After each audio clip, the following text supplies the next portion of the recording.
તહેવારો શરૂ થઈ રહ્યા છે અને હવે દરેક ઘરમાં અવનવી મીઠાઈઓ બનશે જ. આજ હું તમારી સાથે અંદરથી દાણેદાર, ખાવામાં ખૂબ નરમ, એટલી હેલ્ધી કે વાત ના પૂછો તેવા પેડા કમ લાડુની રેસીપી શેર કરીશું. તો ચલો રેસીપી શરૂ કરીએ. તો જેમના માટે લઈશું કાચા મગફળીના દાણા. હવે દાણાને કઈ રીતે શેકવાના કે ફોતરી કાઢતા અંદરથી આટલા સફેદ તૈયાર થાય, તો તેમના માટે આપણે થોડી ટિપ્સ જોવાના છીએ. તો જેમના માટે શેકવા માટે પણ આ રીતે પોળું વાસણ લેવાનું છે અને મેં અહીંયા તવો પસંદ કરેલો છે. તમે કોઈ પણ પ્રકારની પોળી કઢાઈ હોય તો તે પણ લઈ શકો છો. પોળું વાસણ લેવાથી શું થશે એ હું બતાવું. જો આ રીતે દાણાને આપણે થોડા થોડા ઉમેરતા જશું અને પાથરતા જશું. કેટલા દાણા એકસાથે શેકી શકાય, તો કે જેટલા એક લેયર્સ એટલે કે એક આપણે થર કરી શકીએ તેટલા. એક દાણા ઉપર બીજો દાણો ના આવવો જોઈએ, મતલબ બધા જ દાણા તવાને ટચ કરવા જોઈએ, જેથી બધી જ સાઈડ હીટ મળશે, ગરમી મળશે અને પરિણામે દાણા છે તે અંદરથી શેકાશે. ગેસની ફ્લેમ એકદમ ધીમી રાખવાની છે અને થોડી થોડી વાર આપણે તવાને ચલાવવાનો છે, અંદર ચમચો નથી ચલાવવાનો. આ રીતે થોડી થોડી વાર તવાને ચલાવતા જશો તો દાણા બધા જ તવામાં ઉપર નીચે ફરતા જશે, જે તમે જોઈ શકો છો તે રીતે, જેથી બધી જ સાઈડથી દાણા છે તેને ગરમી મળશે અને અંદર સુધી દાણો શેકાશે. પરિણામે દાણો બળશે નહીં, જેથી તે ડાર્ક નહીં થાય, પણ આ રીતે શેકાવાના કારણે માત્ર તેની ફોતરી નીકળશે. તો શેકવા માટેની આ પ્રોસેસ ખાસ ધ્યાન રાખવાની, તો જ તમે અંદરથી સફેદ દાણા તૈયાર કરી શકશો. હવે થોડી જ વારમાં તમે જુઓ ફોતરી નીકળી જાય છે, પણ અંદરથી દાણો બિલકુલ ડાર્ક નથી થયો, એકદમ વ્હાઈટ છે. તો આ રીતે પ્રોસેસ કરશો તો દાણા શેકાતા એકદમ અંદરથી વ્હાઈટ તૈયાર થશે. તો હવે આ દાણા તો શેકાઈ ગયા છે, તેને આપણે નીચે લઈ લેશું અને હવે તેને પરફેક્ટ ઠંડા કરીશું. ઠંડા થઈ ગયા બાદ તેની છાલ ફટાફટ નીકળી જાય છે. તો હવે આ છાલ કાઢવા માટે પણ હાથનો ઉપયોગ કર્યા વગર જુદી જુદી બે રીત હું તમારી સાથે શેર કરીશ. તો હવે ફોતરા કાઢવા માટેની પહેલી મેથડ જોઈએ. તો જેમના માટે લેશું એક ડબ્બો, જે અંદરથી એકદમ ક્લીન હોવો જોઈએ, ખરાબ સ્મેલ ના આવતી હોવી જોઈએ અને ભેજ કે પાણીનો કોઈ ભાગ ના હોવો જોઈએ. અહીંયા પ્લાસ્ટિક કે કાચ કોઈ પણ ડબ્બો લઈ શકો, પણ સારા ફૂડ ગ્રેડ વાળું જ લેવાનું. હવે તેને અડધો ભરી ઢક્કણ ઢાંકી અને પછી આ રીતે ઉપર નીચે ચલાવવાનું. બસ 1 થી 1.5 મિનિટમાં જ તમારા બધા જ દાણાના ફોતરા ફટાફટ નીકળી જશે. એન્ડ આ પ્રોસેસ તો તમે બાળકો પાસે પણ કરાવી શકો છો. તેમને નવી એક્ટિવિટીઝ કરવા મળશે અને તેમને નવું શીખવા પણ મળશે, જેથી બાળકો છે તેને પણ જે વસ્તુ ખાય છે તેમાં કેટલી મહેનત લાગે છે તેની એ કિંમત કરતાં આરામથી શીખી જશે, જેથી તમે તેને આ રીતે ગણતરનું જ્ઞાન પણ આપી શકશો. હવે કોઈ જારાની મદદથી બધા જ દાણાને તેમાં મિક્સ કરી ચલાવશો જારો તો નીચેની તરફ ફોતરા નીકળી જશે, જેથી હાથના ઉપયોગ વગર જ તમે આ રીતે ફોતરા કાઢી શકો છો અને દાણાને તૈયાર કરી શકો છો.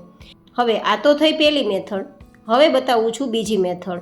તો જેમના માટે લેશું આ રીતે કાપડની થેલી, જે આજકાલ માર્કેટમાં તમને દરેક જગ્યાએ કોઈ પણ વસ્તુ તમે લ્યો તો તમને આપે જ છે. તો તેને ફેંકવાની જગ્યાએ આવા ઉપયોગ માટે રીયુઝ કરવા માટે તમે રાખી શકો છો.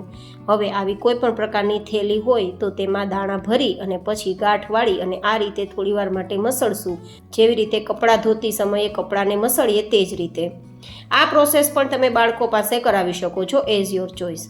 આ રીતે થોડીવાર મસળતા 1 જ મિનિટમાં ફોતરા આરામથી નીકળી જાય છે. તો ફરીથી તે જારામાં ઉમેરી અને એકવાર આ રીતે ચાળી લેશું, જેથી ફોતરા નીચેની તરફ નીકળી જશે, જે તમે જોઈ શકો છો તે રીતે. એકદમ સરળ રીત છે. મેં તમને જુદી જુદી બે રીત બતાવી છે.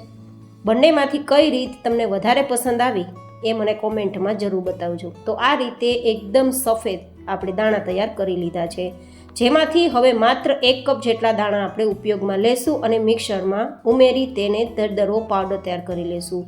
માત્ર મિક્સરને ચાલુ બંધ કરીને જ આ રીતે દળવાનું, જેથી પાવડર તૈયાર થાય, નહીં તો મગફળીમાં તેલ હોવાના કારણે પેસ્ટ બનતા વાર નથી લાગતી.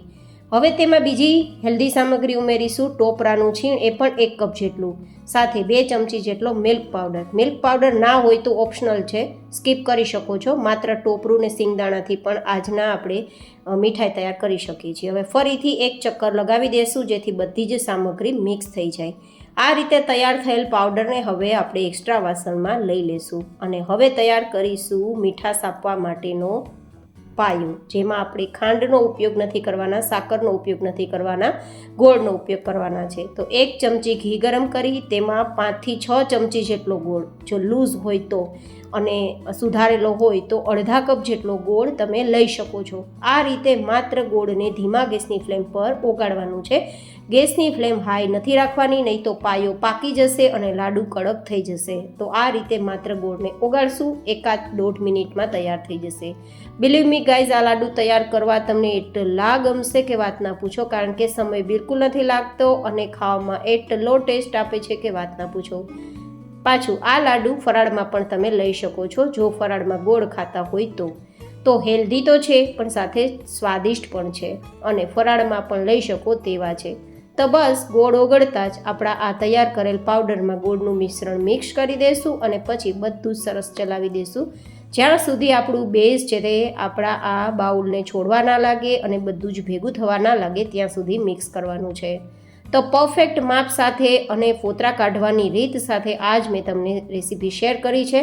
તમને રેસીપી પસંદ આવે તો વિડીયોને લાઇક કરજો, ચેનલ પર નવા હોય તો સબસ્ક્રાઈબ કરજો, બીજા લોકોને હેલ્પફુલ થાય તેવું લાગે તો તમારા ફેમિલી ફ્રેન્ડ્સના ગ્રુપમાં વિડીયોને શેર પણ કરતા રહેજો અને આ રેસીપી કેવી લાગી તે બતાવવા માટે કોમેન્ટ પણ જરૂરથી કરજો.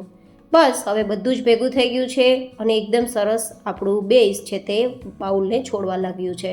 તો હવે ચોઈસ પ્રમાણે થોડું થોડું બેઝ હાથમાં લેશું અને લાડુ અથવા તો પેડાનો શેપ તૈયાર કરી દઈશું.